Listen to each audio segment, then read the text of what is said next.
अस्सलाम वालेकुम। जिस तरह के प्रीवियस वीडियो मैंने आप लोगों को ये समझाया था कि जो 10 प्रिंसिपल्स थे वहाँ तक आप लोग फॉलो करें, और यहाँ यहाँ इस वीडियो में आगे जो 5 प्रिंसिपल है वो मैं आपको समझाऊंगा। और इन सारे 15 प्रिंसिपल को एक साथ आप लोगों ने अप्लाई करने, और ये नहीं है कि एक एक को देख के आप अप्लाई करें। आप इतनी प्रैक्टिस करेंगे सिस्टमेटिक वे में, वो चीज़ें आपके क्वेश्चन में आएंगे। लेकिन प्रैक्टिस के बगैर ये नहीं होता। प्रैक्टिस के बगैर आपको ये भी नहीं समझ आती कि हाँ इंट्रो कैसे लिखते हैं, क्वेश्चन को अंडरस्टैंड कैसे करते हैं। प्रैक्टिस ज़रूरी होता है। CSS is all about writing practice. तो यहाँ पे मैंने 3 हेडिंग पर पेज की बात की थी, लेकिन जब आप 3 हेडिंग पर पेज में जो सब हेडिंग्स देते हैं, उन सब हेडिंग में जो the very first one is self explanatory and elaborative headings. और इसके लिए फॉर्मूला है two four by approach. Two four by approach. For example, अगर आप कहते हैं कि मैंने वेमेन को एम्पावर करना है, तो बहुत सारे स्टूडेंट्स यही लिखेंगे वेमेन एम्पावरमेंट, लेकिन कुछ स्टूडेंट्स ये लिखेंगे नीड टू एम्पावर वेमेन। और ये भी आप लिख सकते हैं need to empower women for social harmony. और जो अच्छे स्टूडेंट्स होते हैं वो यही लिखते हैं need to empower women for social harmony through education. और कुछ स्टूडेंट्स एक जेंडर स्टडीज या क्रिमिनोलॉजी की या सोशियोलॉजी की कोई थ्योरी भी अप्लाई कर सकते हैं कि need to empower women through education for social harmony semicolon resource allocation theory. ये भी आप लिख सकते हैं। तो आपने जो ये वाला हेडिंग जो अभी फाइनली मैंने बता दिया, जिसमें एक थ्योरी भी अप्लाइड थी, तो इस तरह हेडिंग्स आप जरूर दें। Self explanatory and elaborative heading जो पूरा मतलब वाज़ेह कर सके, और इसमें कोई भी स्टेरिक हो, कोई भी यहाँ पे रेफरेंस हो, कोई भी यहाँ पे थ्योरी हो।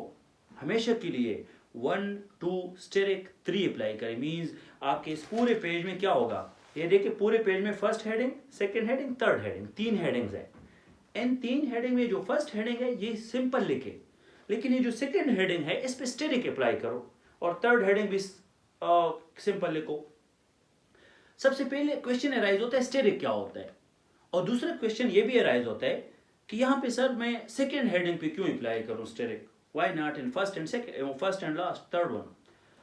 स्टेरिक ये होता है कि कोई भी हेडिंग जब आप लिखते हैं उसको मिच्योर बनाने के लिए कहीं पे कोट दो, कहीं पे बुक का रेफरेंस दो, कहीं पे थिंक टैंक का नाम लिखो, कहीं पे किसी ऑर्गेनाइजेशन का नाम लिखो, या थ्योरी अप्लाई करो, या जार्गन्स लिखो इसके साथ। और जब आप इसको स्टेरिक इसमें अप्लाई करते हैं, और सेकंड हेडिंग में क्यों अप्लाई करना है, सेकंड हेडिंग में इसलिए अप्लाई करना है कि according to psychology of the examiner, जो उसकी साइकी है उसमें सेकंड पेज पे, पेज के जो मिड पे सेकंड हेडिंग होता है उस पर फोकस ज़्यादा होता है।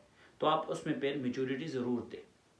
इसको कहते हैं 1 2 अपर स्टेरिक। अपर स्टेरिक मीन्स कि ये आपका हेडिंग है, ये भी आपका हेडिंग है, ये भी हेडिंग है। इस हेडिंग ही में स्टेरिक दो, मीन्स इस हेडिंग ही में बेंचमार्क दो, मीन्स दैट इस हेडिंग ही में कोई रेफरेंस दो।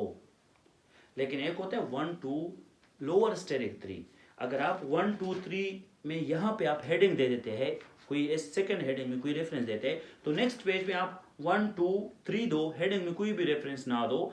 1 2 दूसरा जो हेडिंग है उसके नीचे जो आप लिखते हैं कंटेंट देते हैं, वहीं पे कोई बुक रेफरेंस या कोटेशन या फैक्ट एंड फिगर दो, ताकि फिर वहाँ पे कंटेंट भी अगर वो पढ़े फिर भी मेच्योरिटी हो, अगर आपका हेडिंग भी वो पढ़े फिर भी वो मेच्योरिटी नजर आए। एंड अगर आपके पास ये फर्स्ट पेज है, इस पे 1 2 स्टेरिक 3 अप्लाई है लोअर, यहाँ पे 1 2 अपर स्टेरिक अप्लाई है। कोई भी हार्ड एंड फास्ट रूल नहीं, कहीं पे भी आप अपर लोअर अप्लाई कर सकते हैं, लेकिन सेकंड हेडिंग में आप रेफरेंस दो, बुक दो, कोट दो, लिंक करो। लेकिन फिर थर्ड पेज में आप क्या करें, थर्ड पेज में हमेशा के लिए जब आप 3 हेडिंग्स यहाँ पे देते हैं, तो उस तीसरी हेडिंग को कनेक्ट करें मेन हेडिंग के साथ, ताकि उसको पता हो कि मैंने जो भी किया है वो क्या मैं कह रहा हूँ, और जो भी लिखा है वो किस तरह कनेक्ट करोगे आप मेन हेडिंग के साथ। समझ आ रही कि नहीं। इसके साथ साथ आप लोग जो सब हेडिंग्स देते हैं, उन सब हेडिंग्स में कहीं पे बार्स भी अप्लाई करो। First heading, second heading, third heading में कोई भी बार अप्लाई करो। मींस थर्ड हेडिंग में कोई स्कीमेटिक अप्लाई करो, थर्ड हेडिंग में कोई ग्राफ अप्लाई करो। स्कीमेटिक में आपका ग्राफ भी आ सकता है, टेबल भी आ सकता है, मैप भी आ सकता है, फ्लो चार्ट भी आ सकता है, तो वो आप अप्लाई करें, ठीक है। फिर उसके बाद जो क्वेश्चंस होते हैं उनमें जो हेडर्स टेक्निक है वो कैसे अप्लाई करोगे, डिफरेंसेस का टेक्निक कैसे अप्लाई करोगे, वो हम इंशाल्लाह आगे पढ़ेंगे, लेकिन इन प्रिंसिपल को आप समझे। इसके बाद जो प्रिंसिपल है वो है ओपिनियन बेस्ड आर्गुमेंट्स। आप लोग का लेट्स सपोज ये कंक्लूजन है, आखिरी पेज है, आखिरी पेज से जो सेकंड लास्ट पेज है, सेकंड लास्ट पेज में टॉप पे opinion based argument main heading दो, और उन्हीं ओपिनियन बेस्ड आर्गुमेंट में आप मेन हेडिंग लिखो ओपिनियन बेस्ड आर्गुमेंट, नीचे अपनी ओपिनियन दो, लेकिन वो भी बुलेट फॉर्म में, अपनी ओपिनियन बुलेट फॉर्म में देनी है। फिर आप ओपिनियन बेस्ड आर्गुमेंट के बाद क्रिटिकल एनालिसिस दो, और critical analysis is profit loss analysis. जो तस्वीर के दो रुख है उनको देखो, और एक प्रॉपर प्रोस्पेक्ट्स दो, वे फॉरवर्ड दो, और फिर कंक्लूजन आ जाता है। और कंक्लूजन में हमेशा के लिए वही रूल ऑफ 3 फॉलो करो। कंक्लूजन आंसर का लेकर जाता है, आंसर का लेकर जाता है, और कंक्लूजन आंसर के लिखने से पहले कंक्लूजन में एक सीपी अप्लाई करो। What is mean by CP? Conclusion जब आप लिखते हैं तो कंक्लूडिंग फ्रेज से स्टार्ट करो कि from all the above evidences and arguments related to economic crisis it is crystal clear. तो इस तरह एक फ्रेज दिया करो। सीपी देने के बाद आप आंसर को कंक्लूड करो, किस चीज को? आंसर को।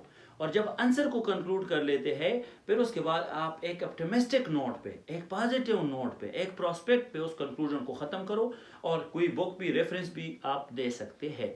तो एक कंक्लूजन के रूल 3 रूल्स हो गए। फिर उसके बाद एक रूल है जिसको कहते हैं 4S।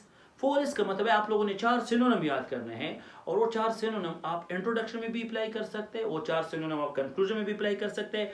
जो स्टूडेंट यूनिक बनाना चाहे अपने आप को, तो फिर इंट्रोडक्शन की जगह वो प्रीएम्बल लेके, कंक्लूजन की जगह इन अ नटशेल लेके, या कंक्लूडिंग रिमार्क्स लेके, कंक्लूडिंग नोट्स भी लिख सकते हैं। तो फिर वो मैच्योरिटी की तरफ आपको लेके जाएगा। एक अप्रोच है जिसको कहते हैं स्ट्रक्चर अप्रोच। आपको कोई भी क्वेश्चन नहीं आता, आप स्ट्रक्चर अप्रोच सीखे। ये प्रिंसिपल नंबर 15 है जो फाइनल है, कि आपको कुछ भी नहीं आता सवाल के बारे में, आप एक स्ट्रक्चर अप्लाई करो। जो मैंने चीजें समझाई उन सारों को अप्लाई करो। अप्लाई करने के बाद आपके पेपर में 9-10 मार्क्स वैसे आएंगे हर एक सवाल में। तो आपके 9-10 ये हो गए, तो 40+ मार्क्स आपके वैसे भी आ सकते हैं अगर आपको पेपर अटेम्प्टिंग टेक्निक्स का भी पता हो। लेकिन स्ट्रक्चर अप्रोच के लिए ज़रूरी है कि आप लोग ग्रे स्ट्रक्चर फॉलो करें। और ग्रे स्ट्रक्चर जो मैंने स्टूडेंट्स की प्रैक्टिस कराई है, जो मेरे सुपर बैच के स्टूडेंट्स हैं, उनको पता है कि ग्रे स्ट्रक्चर क्या होता है, कैसे करना है। तो इंशाल्लाह नेक्स्ट वीडियो में मैं आप लोगों को ग्रे स्ट्रक्चर समझाऊंगा। अभी तक जो भी मैंने चीज़ें समझाई है यहाँ तक, इस वीडियो तक, आप लोगों ने उसको ज़रूर फॉलो करना है। नेक्स्ट मैंने ग्रे स्ट्रक्चर समझाना है, मैंने आप लोग को ये भी समझाना है पॉइंट गेम क्या होता है, मैंने ये भी समझाना है नंबर गेम क्या होता है, टाइम मैनेजमेंट क्या होता है, कंटेंट मैनेजमेंट क्या होता है, टाइम मैनेजमेंट चार्ट कैसे बनाना होगा, फिर उसके बाद आपने एक मैच्योर कंटेंट कैसे देना है। ये सारी चीज़ें आप समझे और उनको फॉलो करें, और एक अच्छी जगह पे इवैल्यूएट करके आप लोग अपने पेपर को टॉपर्स क्राइटेरिया तक लेके जा सकते हैं। तो यहाँ तक इन चीज़ों को फॉलो करें। इंशाल्लाह नेक्स्ट वीडियो में ये सारी चीज़ें आप लोगों को समझाऊंगा। Thank you.